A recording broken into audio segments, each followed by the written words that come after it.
There are so many parents complaining that their children are getting way too much homework. So if you are a teacher and you are overloading your children with homework, then you must just remember that you are messing with the children's mental, physical, intellectual, and emotional health and well-being.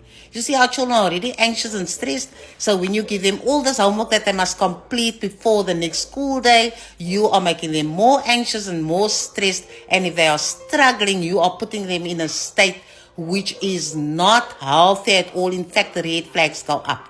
Secondly is that you are disrupting the children's sleep because you are expecting them to do so much work, and their brains will be active even while they're sleeping, so they're not getting a good night's rest, and they're definitely not going to perform well the next day when they return to your classroom, because you have effectively given them brain freeze and you have not allowed them to switch off, because you have turned their whole world into a 24/7 classroom. The third reason is that we must remember that children must be children. Children must have fun. Children must be able to switch off. They must have time to bond with their friends and their family. They must be able to play games and do anything else that will distract them from all that intellectual cognitive work that they had to do during the day. So we are being very unfair if we're expecting them to stay in that state all the time and then expect them to perform well when they're in the classroom. The fourth reason is actually to do with social justice, because homework is a social justice issue.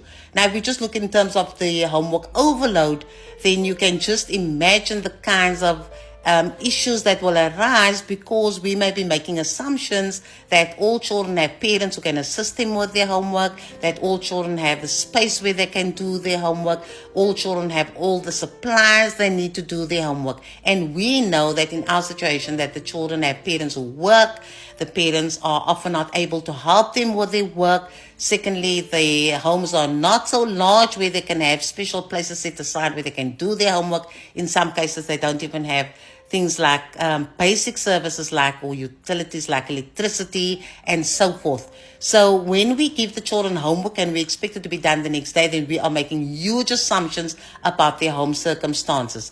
So as a teacher, I think we need to think about this, and you need to revisit how you're going to structure the homework, which can be a very useful teaching tool, but we need to manage it, and the homework needs to be intentional.